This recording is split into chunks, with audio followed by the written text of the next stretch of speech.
Okay, so we are recording. All right, we've got Craig here at the moment, so he's just going to sit back and relax and watch and get some ideas from this live. But yeah, pretty much the reason for this live is to give you guys plenty of knowledge so that you can go away and sort of do this body maintenance stuff to yourself, because you really need to get on top of these sort of things before they become a problem. So if you're getting tight calves and it's not actually to the point where you're getting like really painful shins or anything yet, it can progress to that. So yeah, if you got the tight calves, you need to get on top of it. And even if you don't, it's good to get into a routine and a habit of doing this type of stuff to prevent any of those sort of issues to come on. Because what happens, like the reason you start to get tight calves and sore shins and that type of stuff is because of the overload of training. Like either you've never done proper run training before, and you are and you've started running, and your calves and all the muscles surrounding there, they're just not used to that load, and they will become tight and locked up, and then it causes all sorts of issues. And the other one is it's sort of in the same line, is that you're doing a lot more than what you normally do. So you might have been running previously, but now you're running more, so your calves are just taking that little bit more time to adjust to it. And doing this recovery stuff, this body maintenance stuff, what it does is allows you to recover quicker so that you can keep exposing yourself to it. Because if you don't do it, then it's just going to stack on top of each other, and you may not recover properly in between sessions, and that's when problems occur. So so the purpose is so that you can go away and actually do this stuff on your own. So so there's a difference between actually tight calves and things where it starts to go into stuff like shin splints. So shin splints are when it starts to get inflamed, so it hurts to touch the areas, and even then, like, shin splints are even further down the track, but it's just a general term that people use when they start to get sore, inflamed shins. So I'll just use it for the purpose of this, even though actual shin splints are splintering of the actual bone, and it starts to get pretty nasty from there. But yeah, so where you generally get it, where I've had it really bad before, is along the inside here, okay? Because it's where your muscles all join onto the inside of your shin there. But then some people also get it, and a lot of the times, like if I do a lot of pack marching and stuff, this muscle here gets really locked up and gets really tight. So Craig, I know you've had a few issues. Whereabouts is yours get a bit sore? Yeah, both those spots. Both of them? Yeah. And that can create a lot of pressure around that shin bone, and it can be pretty painful. And if you're not on top of that sort of stuff, then yeah, it can definitely become a problem. So if you are so icing, all right, icing is a really it's a really good tool to use, but you only need to use it when you need to use it. Because what happens when you train is your body is stressed, like your muscles are stressed, and they're damaged in a way, and your body's got to use the healing process to actually heal them and adapt and become stronger.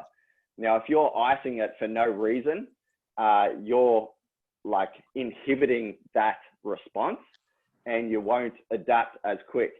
So you only want to ice if you need to ice. Now, when the times that you do need to ice is if you're finishing your session and your shins are throbbing, and if you can touch areas and it's painful to touch, not press. Like if you're pressing in and it's just the muscle that's sore, you probably won't need to ice it. But if you can like push along there on the inside of your shin or even on the outside, and it's like painful to touch, you should be icing straight after your workout and throughout the day. Keep an ice bag on there, or what I like to do is fill up a cup full of ice, and then as it melts, you just squeeze more out, and then that way you can run it all down the inside of your shin, and it gets in there really well. So yeah, only ice if you need to, but if you are one of those people that have got that inflamed sort of response happening, then make sure you're icing, because it really does help. So yeah, straight after your session, and throughout the day to keep on top of that inflammation, because it's just your body reacting really bad to it, and you want to get that inflammation down. Okay, so from there, right, we're forgetting about the icing side of things now, and ways that you can actually sort of strengthen up the calf area so that it can take more load. Some really simple exercises that I'll just go through. Okay, and there's 1,000 different variations that you can do of these exercises. You don't even need weight for it, but obviously weight is another stimulus you can use. Okay, so the most simple one is just a double leg calf raise.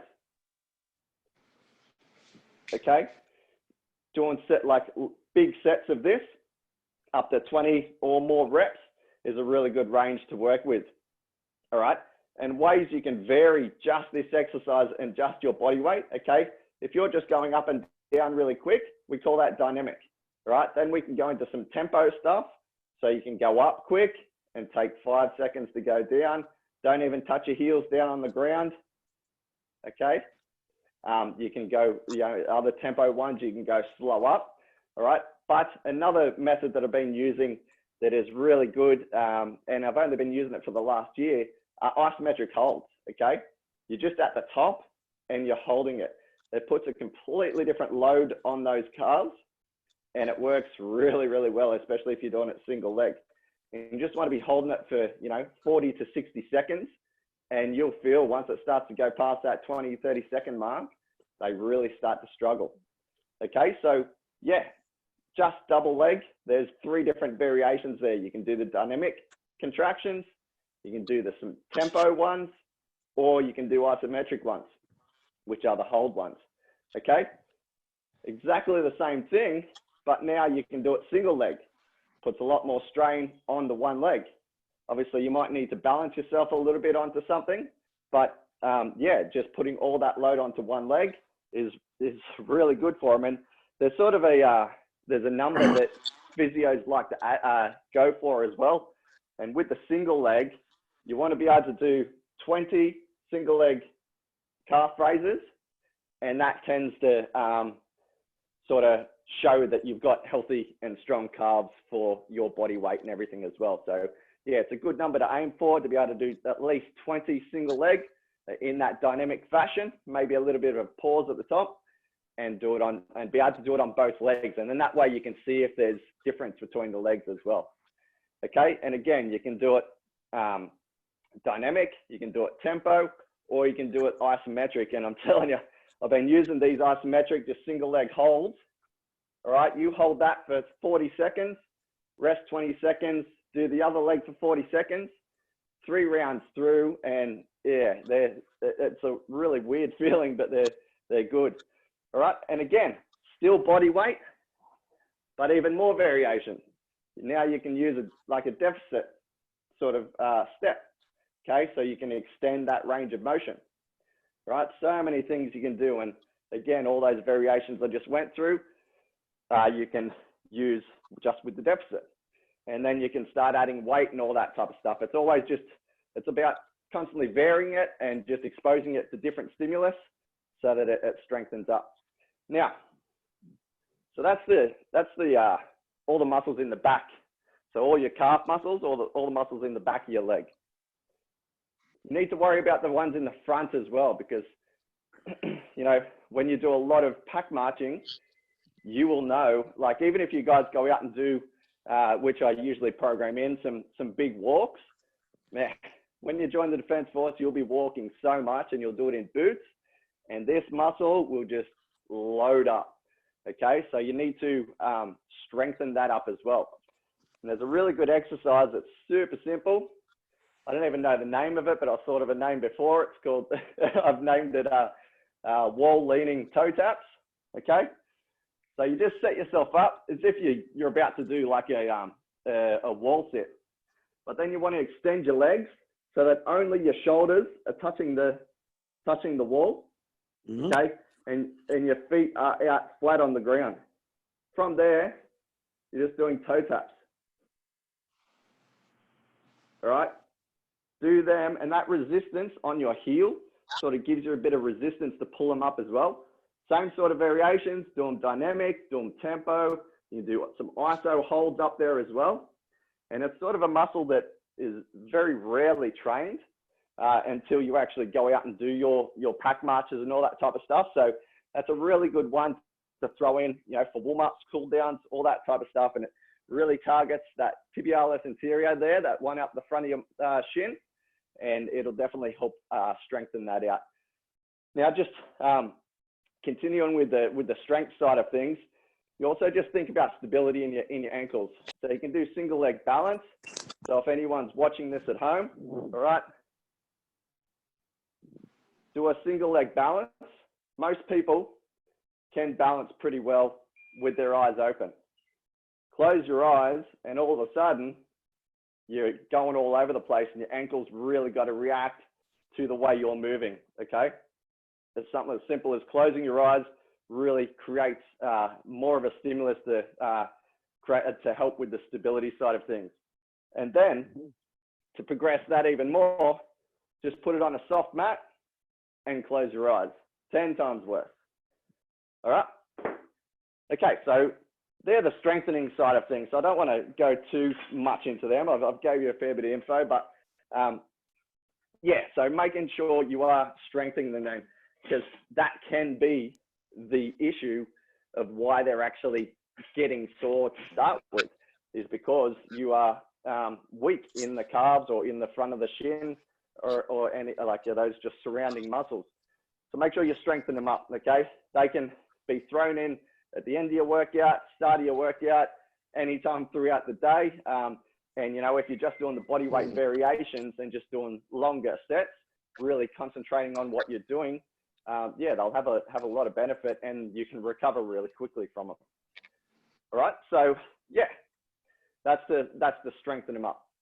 All right, now I'm going to show you what you've all probably been hoping to get out of this, is the mobility side of things using tools.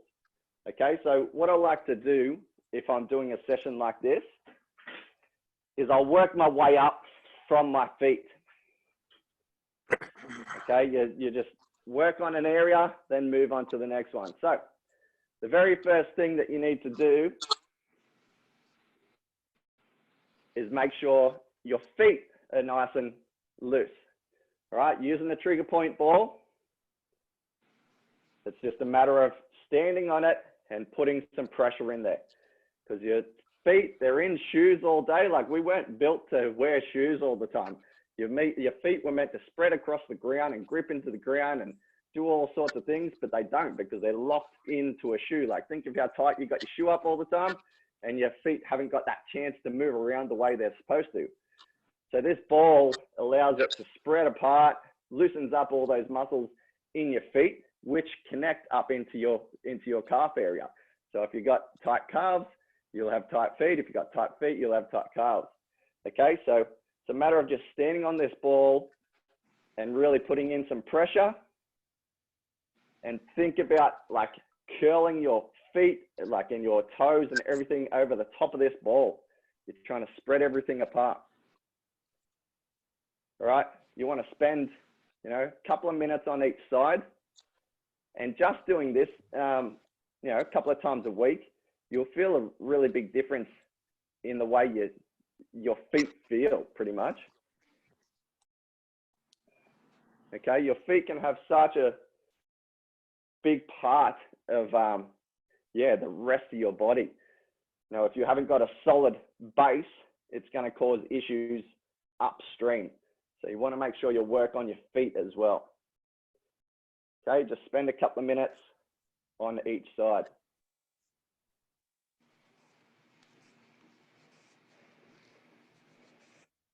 And I'm actually doing this because I just did some big interval sessions. So I want to use this as a recovery session for myself. So yeah, it's good for me too.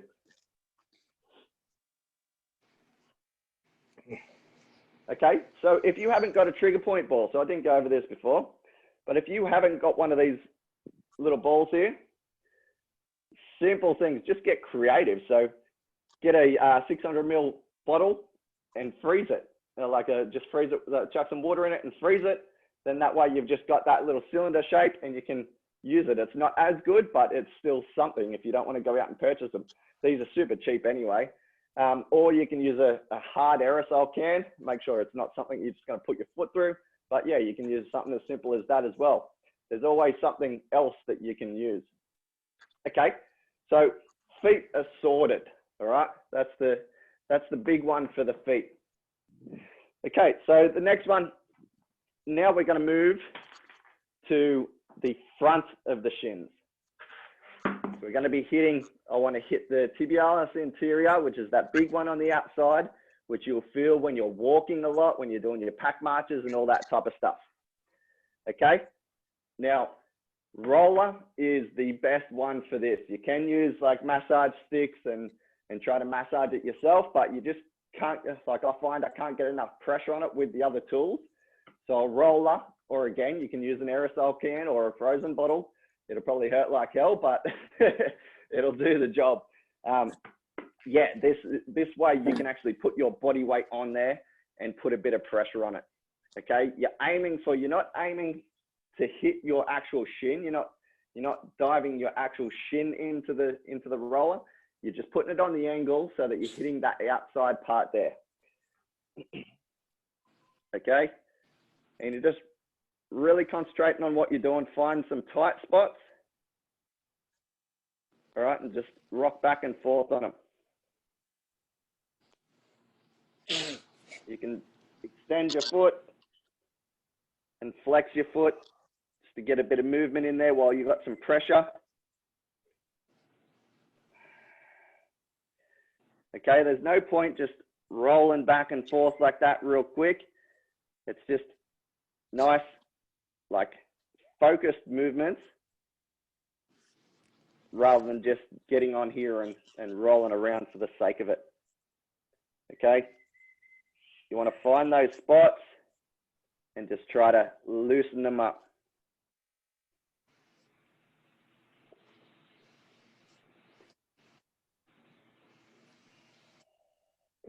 Like I said, I'm actually doing this because this is my recovery session as well. I'll just move this down a bit. Okay. So yeah, when you've pinned a real tight spot, make sure you move that foot around, flex and extend it. You'll feel it.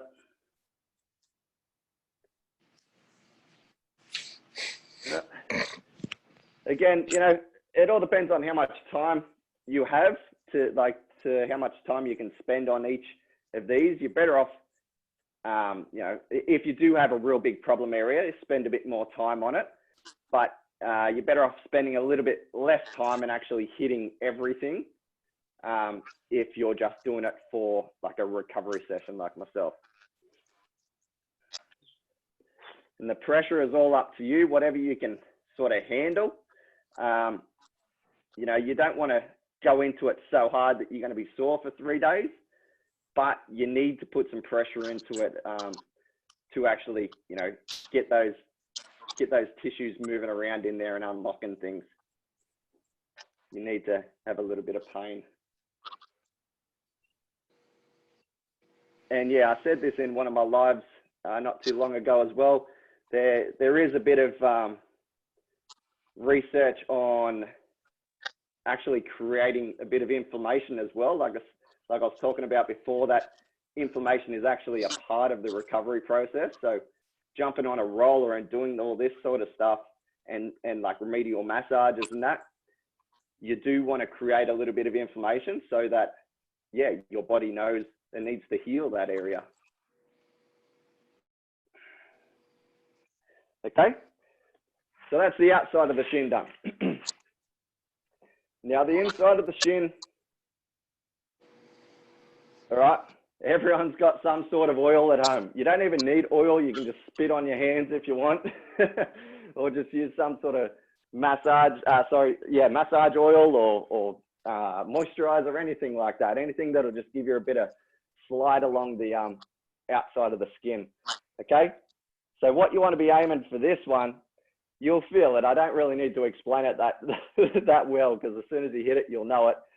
Just on the, so there's the bone that runs down here. All right. It's where everyone usually gets sore, is the easiest way to explain it. Okay. If you run your thumb on the inside, just underneath that bone, you'll feel there's a muscle in there, and it's usually pretty tight. Okay. And you just want to be exactly the same as what we're just doing with the roller on the outside, just moving everything around in there and feeling for those tight spots. Okay. It's your soleus under there. It gets really tight from running. All right. You just want to move the stuff around. Just find those tight areas. Okay, and make it that little bit painful as well. And this one's a really good one for those people that are getting that pain up the inside of the shin.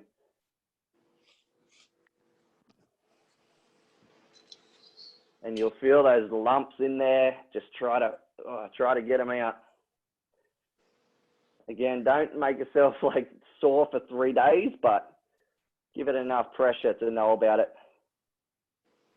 It's also good to get a bit more blood flow in there. You'll see the skin starting to go a little bit red. I've got a really big lump there. Okay, a couple of minutes on each side.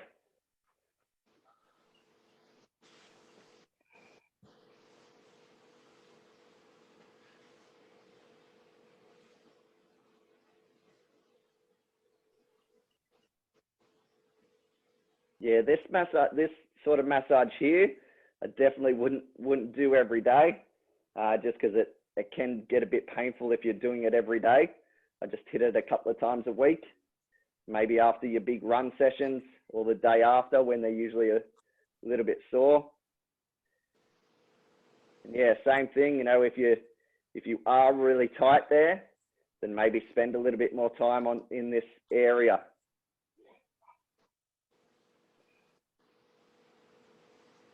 Okay, this is the one that people usually have the biggest problem with.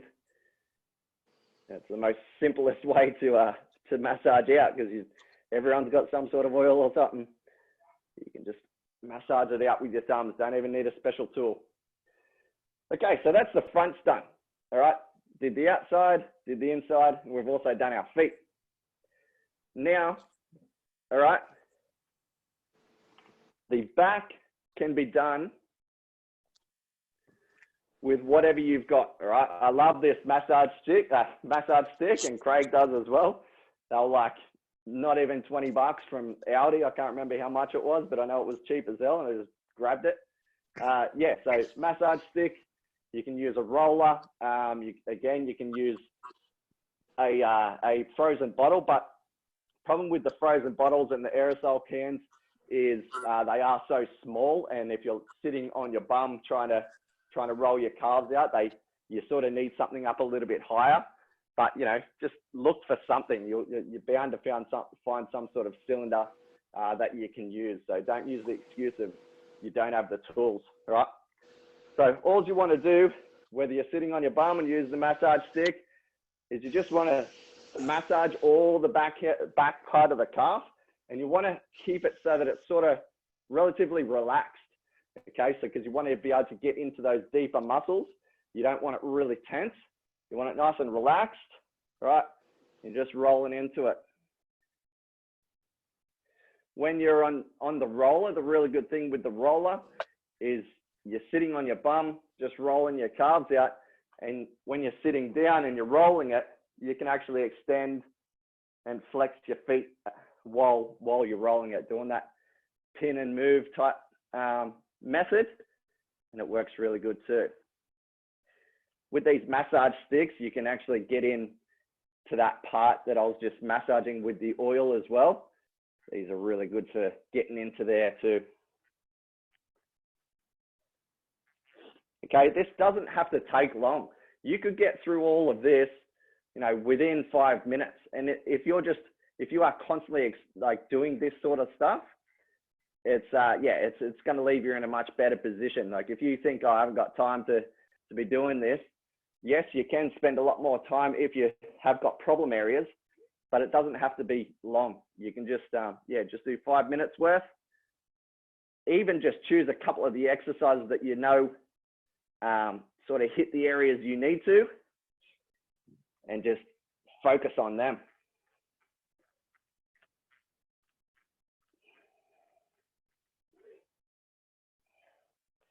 Okay, so this is the last sort of mobility exercise using a tool that I'm going to show you, but there are so many different exercises you can do. I could spend hours showing you, but these are the main ones, and these will get you out of trouble if you're doing them consistently.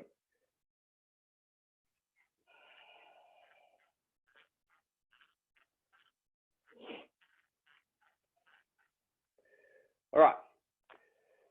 So what have we done so far, Craig? So we've iced. What else have we done? Feet, rolling the feet. Yep. Rolling the front of the calf. We've done mobility with tools, but what did we do before that? What did we make sure we do so that it sort of strengthens up the calves? the run, the warm up. Yeah, so we did some strength exercises. So yeah, so we've gone through icing. We've done some strengthening. So icing is pretty much rehab if you've got problems. Gone through strengthening, which is prehab to make sure you're not getting the problems to start with. And we've gone through some mobility stuff so that you can just, it keeps you running healthy. And again, it's more prehab than anything, but it can be used as rehab as well. Okay, now we're going to just, now we've got everything nice and loose, we're going to go through some static stretches. And these are really good to finish off with, just because we've loosened everything up. Now we just want to lengthen it back out to where it's supposed to be.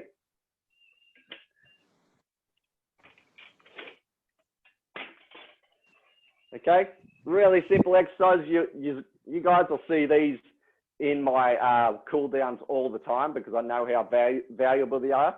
Because I've had really bad calves at one point, and this stretch here is the one that got me out of trouble. 100%.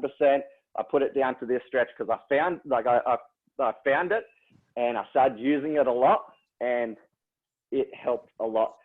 Because what it does, the reason you get down into this position, leg bent, and you're pushing your knee forward. So this is called the sinking pose. Okay. All right, keeping your foot flat, knee bent, and you're pushing your knee over as far as you can. You can also use a weight on here. But what it does, okay, it hits that deeper muscle that I was talking about. That's the one that we were massaging on the inside there. That's the soleus muscle. And that's the one that I find on myself gets really tight when I'm running, okay? It's most active when your knee is bent, whereas that big muscle on the outside, not so big on my legs, but that big muscle on the outside, it's more active when your leg is straight, okay? But when you think about when you're running, you're doing a lot of, at the back you're pushing, but you're landing a lot of the time with a bent leg, okay? So this muscle gets loaded up a lot.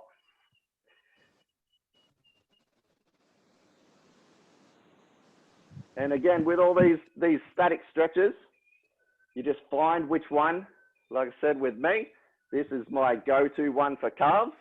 Find which one is really good for you and you find that works, and spend a little bit more time on that actual stretch.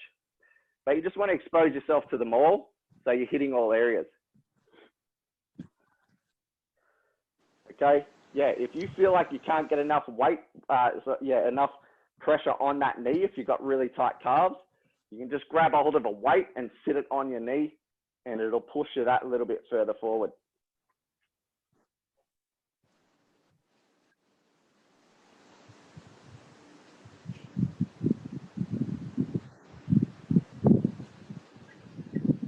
So you should feel this down. You'll feel it deeper in your calf area, and you'll feel it sort of down the bottom towards your Achilles a little bit more.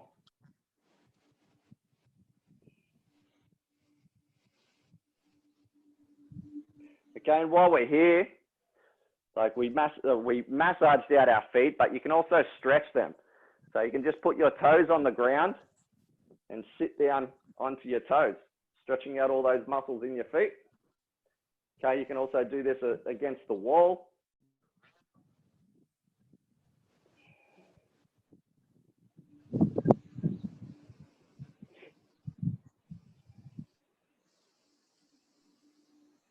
All right, so that's the deeper muscle for your calves.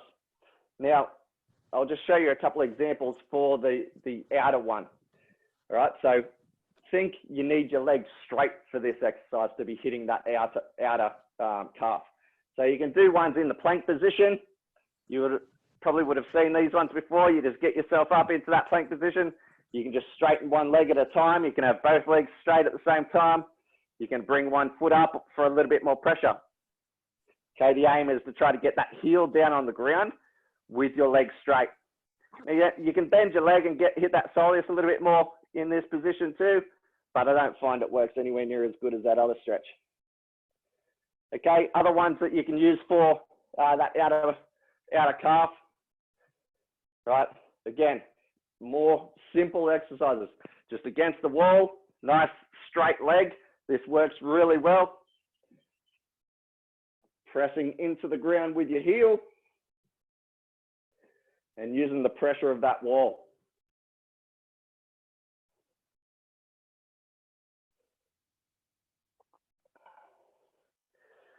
The more mobile you get with that one, the further you can shoot your foot back. And again, with the wall, okay, another one you can do is just simply legs straight and toes up on the wall, just pulling yourself into it. You can do this like on a gutter or even on my weight plate here, okay? Again, just looking at that nice straight leg and trying to hit that outer calf. Now you can bend your calf again, knee again, and try to hit that deeper muscle a little bit more. But I do find nothing hits it like those thinking pose stretches. All right, and the very last one that I'm going to show you is to stretch out. Now we've stretched our feet, we've stretched the inner calves, we've stretched the outer calves. Now we need to stretch the front area because we've mobilized that as well. Okay, and that area gets tight. So the front area, there's a fair few different exercises, but this is the most simplest one that I use all the time, and it works really well. And it's just an ankle or heel sit or Japanese sit, whatever you want to call it. Okay, the easier version, bring your knees and your feet together and just sitting down onto it. To make it a little bit harder on the ankles, you spread your feet and your knees apart, and it just puts a little bit more range into those ankles. But yeah, you'll find that stretches all the front area of your calves. Of your shins.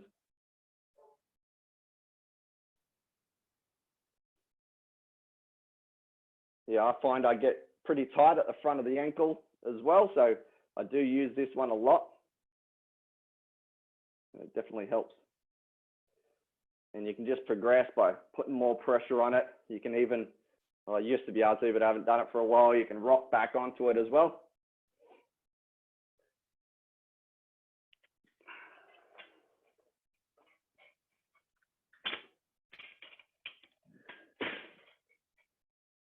All righty.